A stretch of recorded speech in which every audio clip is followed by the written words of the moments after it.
Rocky is a 1976 American sports drama that was nominated for 10 Academy Awards, winning 3, including Best Director and Best Picture.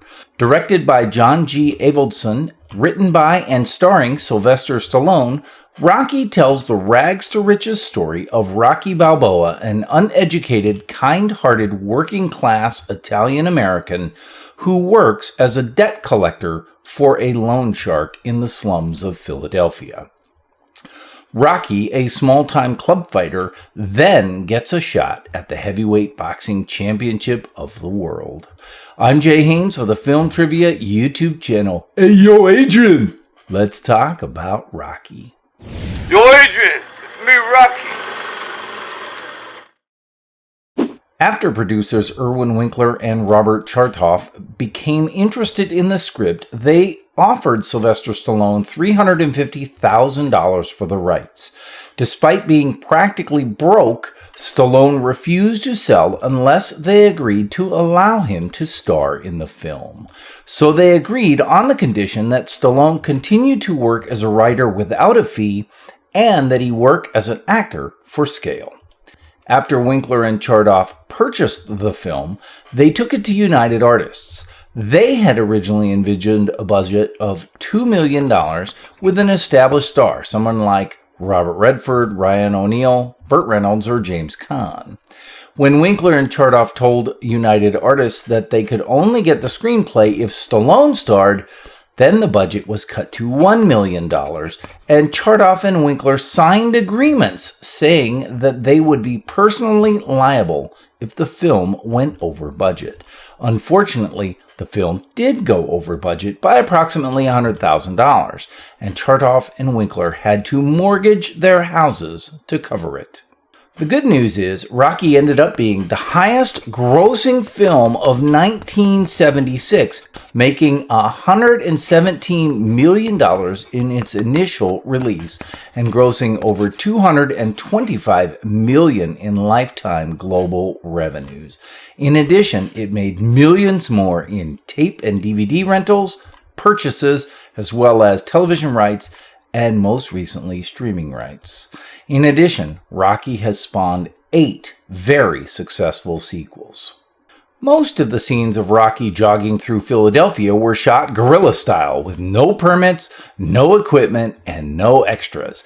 The shot where he runs past the moored boat, for example, the crew were simply driving by the docks, and John Avildsen saw the boat and thought, man, that would make a great visual. So he had Stallone simply get out of the van and run along the quays while Avildsen himself filmed from the side door. A similar story concerns the famous shot of Rocky jogging through the food market. As he runs, the stall keepers and the people on the sidewalks can be clearly seen looking at him in bemusement. While this works in the context of the film to suggest they're looking at Rocky, in reality, they had no idea why this man was running up and down the road being filmed from a van. During this scene, the famous shot where the stall owner throws Rocky an orange was completely improvised by the stall owner, who had no idea that a movie was being filmed or that he would be in it. In the film, the poster above the ring shows Rocky wearing red trunks with a white stripe, when he actually wears white trunks with a red stripe. This was an actual mistake made by the props department that they could not afford to rectify. So Stallone came up with the idea for the scene where Rocky points out the mistake himself. The comment about Rocky's robe being too baggy came about the same way. The robe delivered to the set was too baggy for Stallone, so rather than hope people wouldn't notice, Rocky simply points it out. How's the robe? Baggy. According to Burt Young, during the filming of the scene where Paulie walks home drunk, an actual drunk wandered onto the set and told Young he wasn't acting drunk convincingly. So, Young asked the man to demonstrate. He then copied his actions for the scene. During his audition, Carl Weathers was sparring with Sylvester Stallone and accidentally punched him in the chin. Stallone told Weathers to calm down as it was only an audition.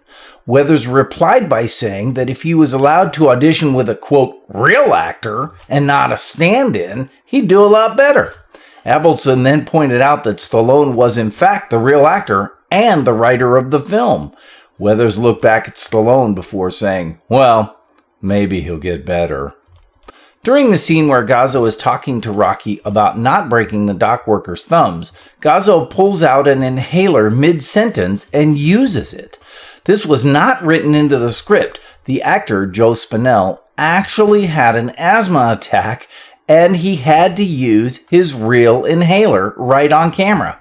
Avildsen liked the authenticity that it brought to the scene, so he left it in the film.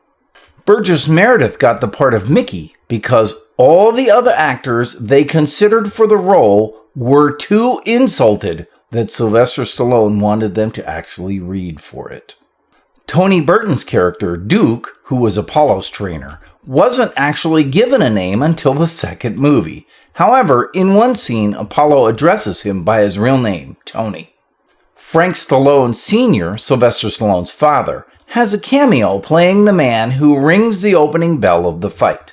Sylvester Stallone's younger brother, Frank Stallone Jr., also has a cameo playing the lead singer of the street band and is also the bum from the dock that passes Rocky and Adrian on their way home from their date. This film was one of the first to ever use the SteadyCam. The early version was very loud, and you can even hear it in the background in some scenes, most notably the scene where Rocky is walking Marie back to her house. I'm Jay Haynes for the Film Trivia YouTube channel. Do you know any more interesting trivia tidbits about Rocky? If so, let me know in the comments below. I would love to hear them. Also, please do me a favor and like this video, and if you haven't, subscribe to the channel. Don't forget to click the little bell icon for notifications. Videos come out twice per month. Until next time, don't forget, I fight because I can't sing and dance.